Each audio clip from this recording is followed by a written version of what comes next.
안녕하십니까. 가톨릭 영성심리상담소 소장 홍성남 신부입니다.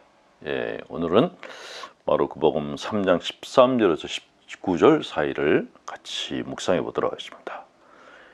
예수님께서 산에 올라가신 다음 당신께서 원하시는 이들을 가까이 부르시니 그들이 그분께 나아왔다. 그분께서는 12를 세우시고 그들을 사도라 이름하셨다. 그들을 당신과 함께 지내게 하시고 그들을 파견하시어 복음을 선포케 하시며 마귀들을 쫓아내는 권한을 가지게 하시려는 것이었다. 이렇게 해서 예수님께서 12를 세우셨는데 그들은 베드로라는 이름을 붙여신 시몬, 천둥의 아들들이라는 뜻으로 보아네르게스라는 이름을 붙여신 제베데의 아들 야곱과 그의 동생 요한, 그리고 안드레아, 빌립보, 바르톨로메오, 마테오, 토마스, 알페 아들 야곱, 다테오, 열을 당한 시몬, 또 예수님을 팔아넘긴 유다 이스가리옷이다 라는 내용입니다. 자, 주님을 따른 신앙이 되려면 흠없고 완전해야 되겠지요? 자주 들는 질문입니다. 얼핏 그런 생각이 들지도 모르겠습니다. 우리 교회 안의 성인들의 면모를 보면 또 그분들의 전기를 읽으면 주님이 부르신 사람들은 모두 다 거의 천상 존재 같은 그런 사람들이 아닌가 하는 생각이 듭니다. 그런데 이런 생각은 또 우리에게 묘한 신앙적 열등감을 가지게 합니다. 매일의 일상 안에서 욕구와 갈등에 시달리는 나 같은 사람은 주님께서 절대로 가까이 하지 않으시겠구나 하는 생각을 어쩔 수 없이 하게 된다는 것입니다. 자, 그렇다면 정말 주님께서는 완전하고 완벽한 사람을 선호하셨을까? 그렇지 않습니다. 그것을 이 12 제자들이 보여줍니다. 복음에서는 12 제자의 면모가 적나라하게 드러나고 있습니다. 예수께서 산에 오르시어 당신께서 원하는 사람들을 가까이 부르시자 그들이 그분께 나아왔다. 이 복음은 짧지만 아주 깊은 의미를 담고 있습니다. 먼저 산에 오르셨다는 말씀을 생각해 보도록 하죠. 산은 하나님과 사람이 만나는 자리, 기도하는 자리, 세상과는 다른 자리라는 의미가 있습니다. 예수님은 성부와의 대화가 필요할 때마다 산에 오르셨습니다. 아무도 동반하지 않은 채 홀로 올라가셨죠. 그런데 그런 자리에 아주 사적인 장소에 사람들을 초대하셨습니다. 그만큼 산으로 부르신 사람들의 존재감이 크다는 의미입니다. 그것은 바로 다음 구절을 보면 알 수 있죠.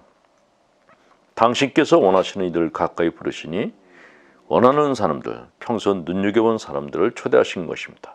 그것도 12명을. 예수님은 왜, 무엇을 위해서 그러셨을까요? 그들을 파견하여 복음을 선포하게 하시려고. 그래서 옛 이스라엘 12지파를 상징하는 12 제자, 곧 당신의 대리자들을 선발하신 것입니다. 그만큼 이 복음 내용은 주님에게는 아주 의미심장한 사건이었습니다. 그런데 제자들의 이름을 하나하나 살펴보면 의아한 생각이 들지 않을 수 없습니다. 주님이 뽑으신 12 제자의 면모가 일반적 기준으로 볼 때 별로 탐탁지 않은 사람들이었기 때문입니다. 예수님의 말씀을 제대로 알아듣지 못하는 제자도 있었고 자리 다툼을 벌이는 제자도 있었으며 의심 많은 제자, 예수님과 사사건건 정치적인 의견을 달리하는 제자도 있었습니다. 심지어는 당신을 팔아넘길 제자까지 있었습니다. 예수님은 왜 이런 문제 아들을 부르셨을까요? 왜 이렇게 골치 아픈 사람들을 부르셨을까요? 그 이유를 우리가 알면은 신앙생활을 하는데 좀 편안한 마음을 가질 수 있을 것입니다. 자, 첫 번째는 당시 바리사이즘과는 반대 성향을 가진 그런 사람들을 선택하셨습니다. 선택하셨다는 것입니다. 바리사이들은 말 그대로 자신들은 아무 문제가 없다는 자기 도취적인 경향이 강한 사람들이었습니다. 그들은 심리학적으로 자신의 바람직하지 않은 감정을 다른 사람에게 옮겨서 그 감정이 외부에서는 위협으로 보이게 해서 자신을 방어하던 사람들이었습니다. 또한 분열증적인 증세를 보이고 있었기 때문에 서슴지 않고 사람들을 율법으로 단죄하곤 했습니다. 하지만 주님께서는 이들과 정반대 성향을 가진 제자들을 부르셔서 바리사이즘에 맞서서 맞불 작전을 피시려고 하셨던 것입니다. 자, 두 번째 이유. 주님께서 당신이 치유자이시라는 당신의 존재성을 드러내시기 위해서 제자들을 부르신 것입니다.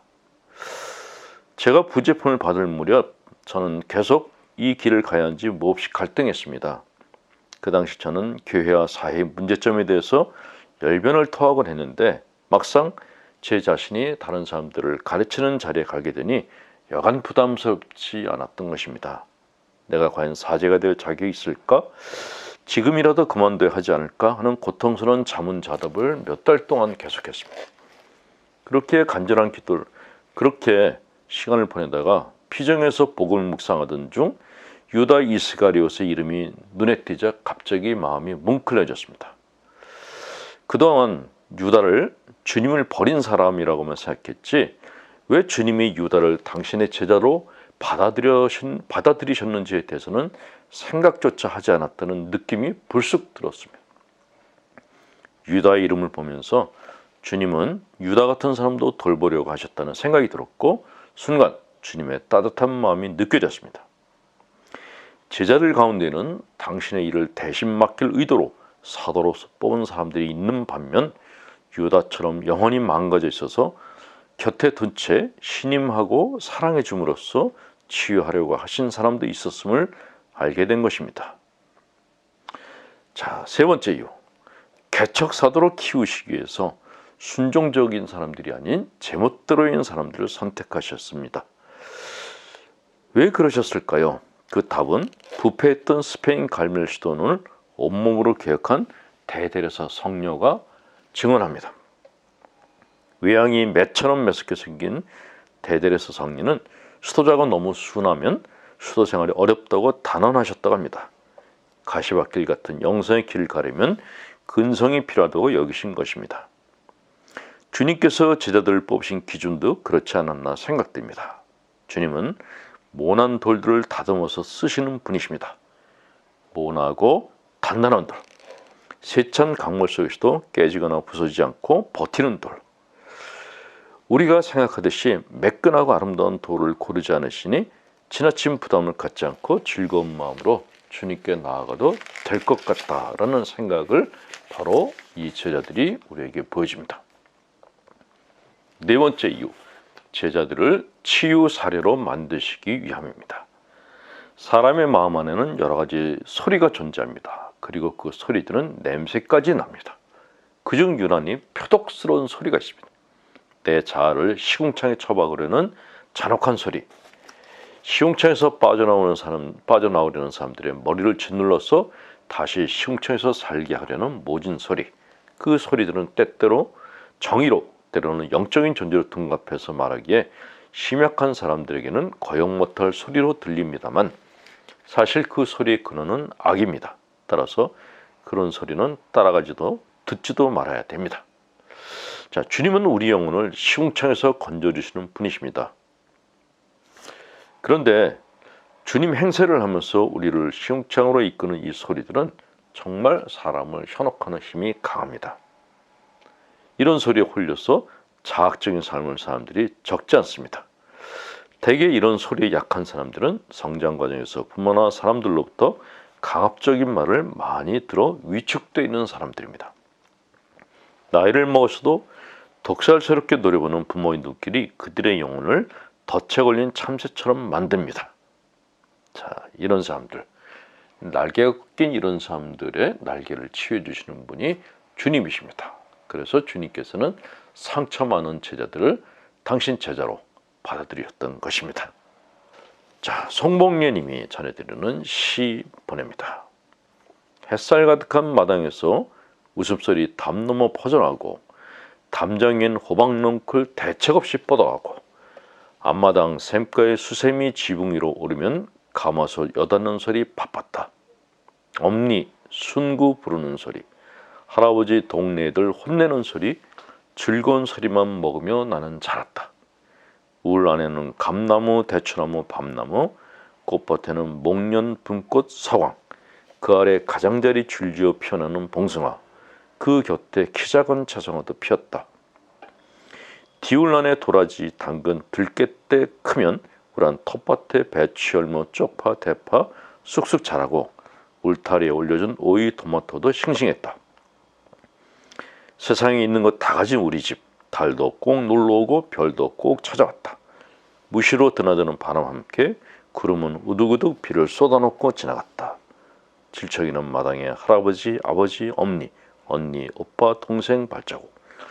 친구들 놀러와 술래잡기 하면 다 숨겨주고도 넉넉한 하청에는 세상에 있는 것 모두 모여있다. 아침에도 웃고 저녁에도 웃던 우리 집. 모두 떠나고 비어있어도 내려앉은 처마 아래 웃음소리만 남아 환하게 지키고 있다. 예, 우리 마음 안에 있는 고향집 잘 지키시기 바랍니다. 강복드립니다. 전하시 하나님, 성부와 성자 성령께서는 우리 교우들에게 축복을 내리셔 길이 멀게 하소서. 아멘. 홍성남 신부였습니다.